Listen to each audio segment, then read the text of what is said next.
আজকের এই প্রেস ক্লাবে ঘোষণা করছি শেখ হাসিনার মৃত্যুদণ্ড হোক। আমার বলছেন 1 বছরতে বিচার সম্পন্ন হবে। 1 বছর কেন, 1 সপ্তাহে আমি হলে বিচার করে দিতাম। কিউবাতে যখন বিচার হয়েছিল, ফিদেল কাস্ট্রো 2 মাসের মধ্যে সব বিচার সম্পন্ন করেছেন স্টেডিয়ামে, সকলের সামনে, যেন ট্রান্সপারেন্সি থাকে। এবং তিনি সেখানে একটাই খালি প্রশ্ন, আমি তোমার কথা শুনেছি, তুমি হত্যা করেছো ছাত্র নেতা, তো সৈন্য, বিডিআর, আর্মি লোককে হত্যা করেছো, তুমি করেছো কি না? শেখ হাসিনা বলবেন না আমি করিনি, বিচারক বলবেন না আমাদের যথেষ্ট প্রমাণ আছে তুমি করেছো, তুমি দণ্ডিত, ফায়ার। যে কোনো হত্যাকাণ্ডে প্রথমে বিচার করতে হবে মোটিভেশন কি, এবং দ্বিতীয় বিচার করতে হবে বেনিফিশিয়ারি কে, আলটিমেট বেনিফিশিয়ারি কি। এই দুটি প্রশ্নের উত্তর পেলেই জানা যাবে যে হত্যাকাণ্ডটি কে ঘটেছিল বা কারা ঘটেছিল।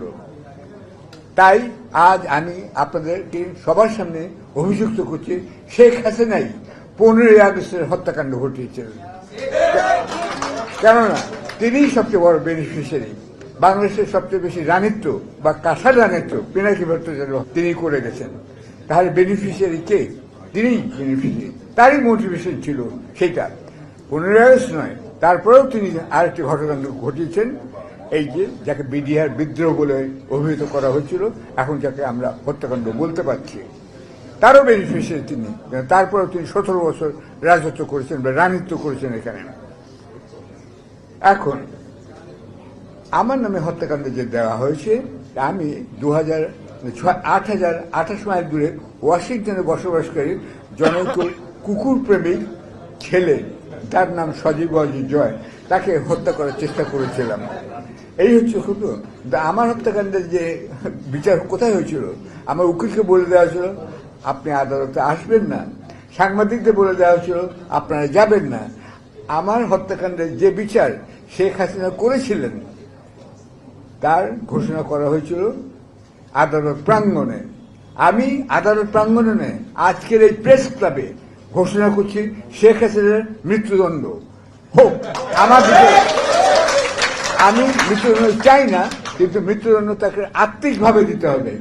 অর্থাৎ তিনি বেঁচে থাকুন, বেঁচে থেকে দেখুন মানুষ তাকে কত ঘৃণা করে, মানুষ তার ছবির উপর মূত্র ত্যাগ করে, এটাই তো সত্যতা, তাই নয় কি? সুতরাং শেখ হাসিনা আপনি মৃত্যুদণ্ড অভিযুক্ত, কিন্তু আমি আপনাকে ক্ষমাও করে দিচ্ছি, আপনাকে ফাঁসিতে ঝোলানো হবে না। আপনি বহু লোককে ফাঁসিতে ঝুলিয়েছেন, আবার টিচকারি করে বলেন, আমি নিজের কানে শুনেছি, লন্ডনে তিনি বলছেন 5ই যে মেতে হেফাজতের কর্মীরা যখন মারা গেছিল, শত শত কর্মী মারা গিয়েছিল, আমি নিজেও অবরুদ্ধ ছিলাম সেই রাতে বাড়িতে। আচ্ছা, আমাকে আওয়ামী লীগের কর্মীরা 50 জন মোটরসাইকেল ঘিরে রেখেছিল। আচ্ছা, তখন যে হত্যাকাণ্ড হয়েছিল সে বিষয়ে শেখ হাসিনা লন্ডনে বলেছেন যে কারা হত্যা হলো, কারা মরল, তারা তো সবাই পাখি ছিল, পায়ে আলতা মেখে, মুখে আলতা মেখে আকাশে ফুরুত করে উড়ে গেছে। তিনি হত্যাকাণ্ড নিয়ে এত নির্বিচারে বলতে পারেন, আমি অবাক লাগে। একটা মহিলা, তার কি মায়ের মমতা, হৃদয় বলে কিছু নেই? তিনি এভাবে কি করে বলতে পারেন? তিনি কি দেখেন না যে কত মেয়ের অকাল বিধবা হলো, কত মেয়ে অকাল, ছেলে মেয়ে অকাল বয়স তারা অনাথ হয়ে গেল, তাদের পড়াশোনা কি হবে, ভবিষ্যৎ কি হবে, এসবই কিন্তু আমাকে বিচলিত করে। কিন্তু শেখ হাসিনাকে এসব বিচলিত করে না।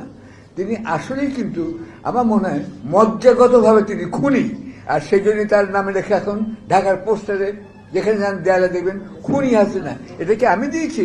এটা সাধারণ মানুষ দিয়েছে। তার মানে তারা সবাই জানে এই হত্যাকাণ্ডের জন্য তিনিই দায়ী, যে এই হত্যাকাণ্ডের কথা আমরা বলছি, এবং পরবর্তীকালে জুলাই আগস্টে হত্যাকাণ্ড হচ্ছে তারও জন্য তিনি নেন। 3টি হত্যাকাণ্ডের জন্য আমি অভিযুক্ত করছি শেখ হাসিনাকে মৃত্যুদণ্ড দিলাম, কিন্তু কার্যকর করলাম না। এটা হলো আমার প্রথম কথা। দ্বিতীয় কথা, এখন যেহেতু সার্বভৌম আন্দোলন আমরা এখানে আজকে জড়িয়ে পড়েছি সার্বভৌমত্ব বিষয়ে, আমাদের বর্তমান সময়ের কথা আলোচনা করতে হবে। এখানে সিঙ্গাপুর থেকে ছুটে এসছেন মিনা রশিদ, ধন্যবাদ তাকে, কিন্তু আরো একজন ছুটে এসছেন, তিনি নেই, তিনি এসছেন নিউ ইয়র্ক থেকে। শেখ মুজিবুর রহমানের আমলে একটা চুক্তি হয়েছিল ফারাক্কা বাঁধ নিয়ে, সেটা আপনার মনে রাখতে হবে। আপনারা সবাই কিন্তু সেতু অনেক দেখেছেন, এবং পদ্মা সেতু দেখলেন যেখানে শেখ হাসিনা নিজে যে খুনি, কতখানি খুনি, সেখানে তো খুন করার কথা বলেছিলেন। এত বিচার কি? তিনি বলেছিলেন ইউনূসকে ফেলে দাও, কিন্তু মেরো না, ওকে তুলে ফেলো, আর খালেদাকে ফেলে দাও, টুস করে ফেলে দাও। তো তিনি খুন করার বলছেন, তিনি খুনি, মজ্জাগতভাবে খুনি, অরাত্র তিনি খুনের কথা ভাবেন। শুধু এত বিচার ফিচারের দরকার কি?